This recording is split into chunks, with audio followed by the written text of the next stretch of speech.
Hello. How are you guys? It is Monday. Welcome to Rebecca's video diary. That's kind of what these are, right? Is Becca's video diary. I hope they help you guys. Really, I truly do hope they help you guys. And I think it was my dad, because he thinks I'm a weirdo. He's like, where do you get all of these mindset talks? I go, my brain that never stops working, never stops running.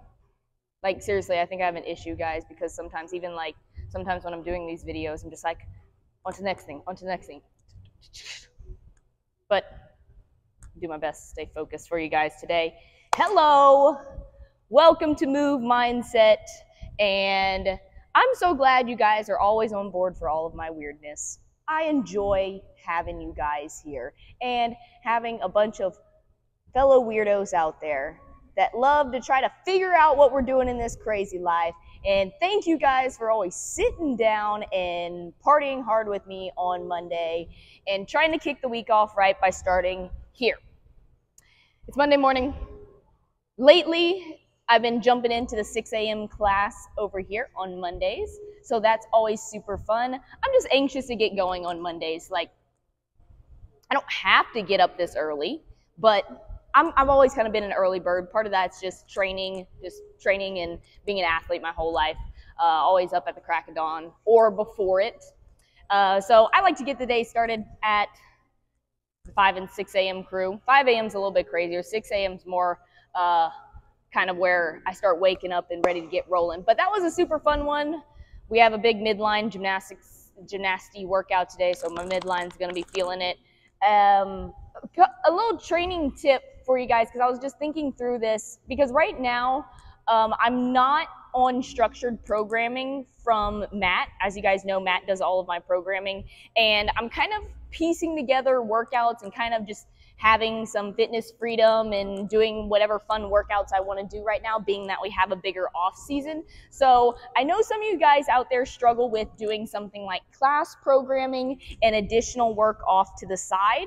So I wanted to give you guys a little tip before we got into our Move Mindset, just because I kind of dealt with it this morning, is a lot of times, and more often than we'd like to really come across, is that the workouts that I do outside of the class or the additional work sometimes bumps into the class work, being that, especially when we over here at Bolt, I don't know how most of you guys do it out there, but we release daily workouts, meaning you're not going to be able to see the whole week, because we don't want you guys to cherry pick out there.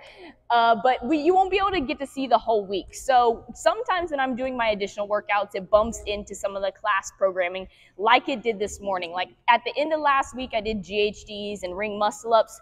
And this week we kicked it off with GHDs and ring muscle ups. Now, here's a big part of growing as an athlete, is knowing when it's okay to kind of push some similar volumes and just repeat some things, because I feel like too often people are like, oh, I squatted yesterday, so I don't need to squat today. And there are some circumstances where that is true, but we could maybe do something similar in the workout. Maybe it'd be like a unilateral or single-legged squat, or something very similar to it, that you're not repeating the same thing over and over, but you're getting a similar stimulus as the workout wants.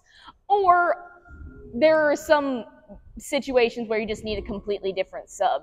So last week on my story, I posted jump in the class workouts. I really think it's so important that everyone does class workouts, because one, community. This is the magic of CrossFit. No, there's no doubt about it. It's not, there's lots of things that are supplementing CrossFit as far as like intensity, the variety of programming that you do, the variety of movements that you do. But guys, it's the community. It's having these folks next to you that push you. And I've noticed even just on my off season right now that I've been pushing myself super hard in these classes just naturally because I scale up some of the workouts, most of the workouts I don't even have to, but scale up some of the workouts, and I'm racing next to these other athletes that might be scaled or that adjusted the workout to where they need to be, and we have basically the same intensities, and we're going at this workout, so it makes for a good race. But if you're having that issue of my programming's bumping into like class programming, or I can't line these guys up, it's your opportunity. You have an opportunity right there to grow as an athlete and be like, what are some appropriate substitutes I can use? Maybe instead of not deadlifting 2 days in a row, maybe today I do GHD hip extensions or kettlebell swings, or I'm not pulling exactly from the ground, but I'm still working my posterior chain. Like I said with the squats, or not overdoing gymnastics. Maybe I did ring muscle ups the other day. Maybe this time I do a midline exercise with some extra ring dips because I need some work on ring dips. So no excuses. You can still get into those class workouts. It's just the idea of you won't be doing the exact same workout as someone next to you, okay?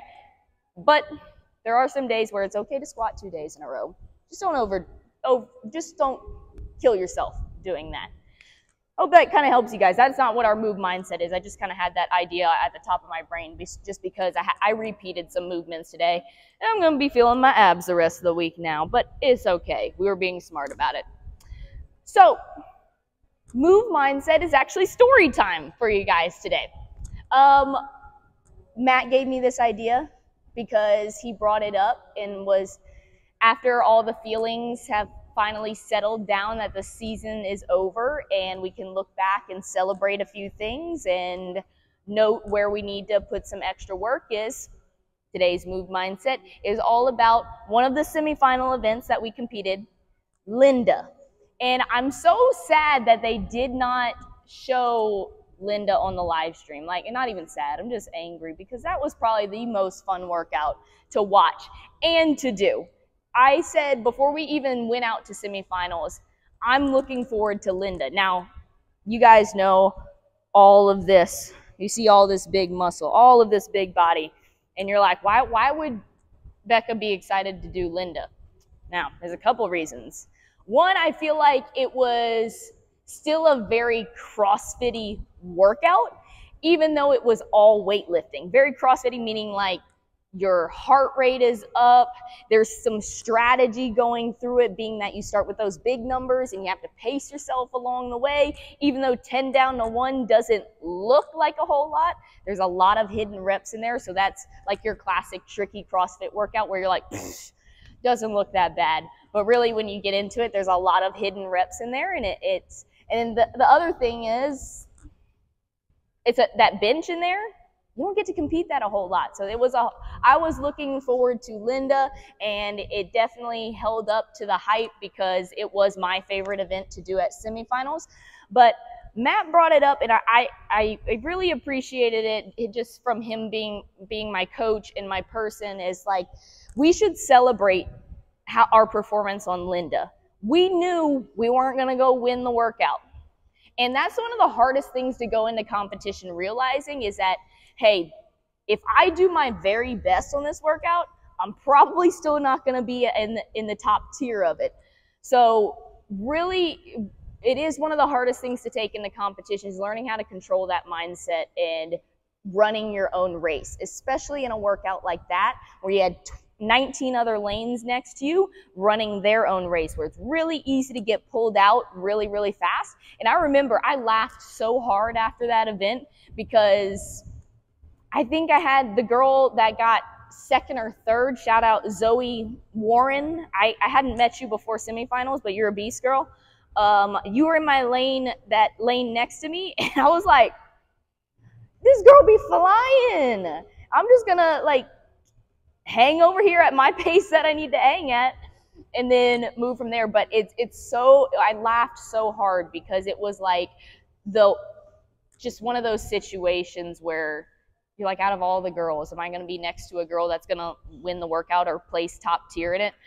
Yeah, it just happens to be that way most of the time. So it tries to pull you out on a different pace, and that's competition for you. That's the fun stuff about competition. But back it up all the way to training. All the workouts are announced. Becca, mentally fried, being that I hate all the workouts. That I'm laying it all out there for you guys. I hated all the workouts at the beginning. Took me a long time to come around to those workouts and be like, okay, there's a fighting chance in here. So we go in the week they're announced. Linda's one of the first workouts we tested just because the dumbbells new. It's just one of those workouts where we had enough time to test it, get a little sore from it, and recover from it. And you just had to know where you were going to start crashing and burning. Okay? Friday morning, we're out here testing it. I think I still have the video from it, or I might have deleted it because that's how bad that it went. Did it right here, right in front of me. Did it, failed, not even failed the bench press, guys, failed getting the dumbbells above my face at least like 4 times in the workout. And that's when it's not even sometimes when it comes to like my situation in competing, I get really frustrated that when the weights are so heavy, I don't even feel like I'm doing a workout. I just feel like I'm getting beat up or trying to balance these heavy weights in one place or another. And there's a time and a place for it, but I get pretty frustrated when it is like that. So that we went through our first attempt, and I think I missed the rounds of 1. Like I had just finished the 2 squat cleans, or something like that. Yeah, somewhere around there. But I was so smoked. Had so many failed attempts, and it just looked ugly. Finished the workout, and then just bawled my eyeballs out. Not even kidding. Like Matt gave me a few minutes, bawled my eyeballs out, just being that I was so frustrated and felt really heartbroken that I know from the moment I stepped in the gym from the day after the games last year, I was like, we're heading back to the CrossFit Games next year. And I thought about it every single day, through every single workout, and pushed myself to those limits. And I just feel like I want to get to a spot, like I've said before, where the programming doesn't matter. I know I'm one of the fittest people on earth, and it's my strength that limits me, and I'm gonna overcome that through the years. But I just felt so heartbroken in that moment. And then I wasn't excited to do any of the other workouts and everything. So that's where Linda kind of got kicked off. It got kicked off on a really bad foot. Going through semifinals training, blah, blah, blah, just kind of hitting events piece by piece. Come back to Linda. Shout out to Cassidy Lance McWhorter, Matt's older athlete that used to compete way back in the day. If you guys can see, maybe, I don't know if you guys can see that Matt up there. Sure, her name still stands loud and proud in this gym. Gave me a couple of tips on the bench as far as getting into a stronger position. Practiced that a few times, and I was actually like, got my excitement back up, because I was like, I'm gonna be good at this workout. Just being that it's a little bit of strength endurance instead of just max out strength. So we tested half of Linda again, just so we didn't beat ourselves up with the rep volume, and did much better. Felt very confident. I still had a few misses on getting those dumbbells up, but improved my confidence big time. So going into Linda competition day, we're at semifinals, leading up to competition, wearing the bright bolt blue top, the bright orange shorts. Guys, I don't even dress that bright. I did that for my family. They said they couldn't see me on the live stream, so I just wear something bright. And that was the fit that came up to it. Plus it went with the big Becca shoes. And so we go out to the floor, see everybody in their lane. I'm like, okay, let's have some fun. Let's finish this thing. If I had one main goal besides making it to the CrossFit Games at semifinals, it was, I want to finish Linda so bad. Like, that would make my entire year that I finished Linda. Long story short, we're 2 reps short of it. I got the 1 deadlift, missed the 1, or got capped before the 1 bench press and the 1 squat clean. But here's the thing, guys. 0 misses on the bench press, perfect pacing all the way through to where I felt like I was appropriately fatigued and blown up. The main thing is our lower backs and our posterior chains after the sleds and our pecs a little bit from the muscle ups before. I just remember being a little bit smoked, a little bit more through my midline than I originally planned. So it requires, when you get into that competition, you get that general soreness and fatigue from hitting those workouts hard. Is you just have to pace appropriately, and it's hard. The more you compete, the more you understand it, but really we don't know what's going on out there. You don't know how you're going to feel until you're actually in the workout. So I just remember being in that lane and being like, yeah, these deadlifts are freaking heavy. These dumbbells are freaking heavy. Squat cleans are like smoking me a little bit more than I wanted them to. But we're running our race really, really well. And we picked it up where we needed to go. And just, if you guys didn't hear that backstory before, and I wish I really, I don't know if I still have that video. It was rough. It was rough. And you gotta, it's not even the fact of being nervous going into competition.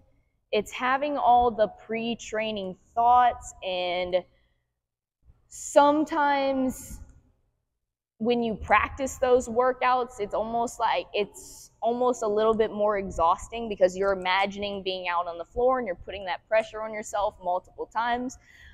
But I have to say, and I think Matt can agree with me on this, is we're very proud of that Linda score. I think I finished like 30, somewhere in the 30s on that one, 32nd out of the 60 girls, which is exactly where I want to be right now when it comes to strength events like that.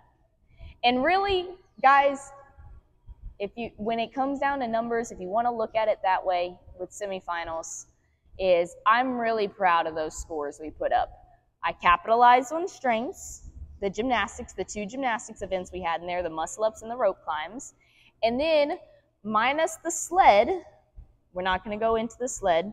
Everybody's talked about that enough. There are still frustrations there. Take that first event out of semifinals. We're middle of the pack on all of our weak events, and just being that there were more of my weaknesses listed on the workouts versus my strengths, it just landed us on the leaderboard where it did.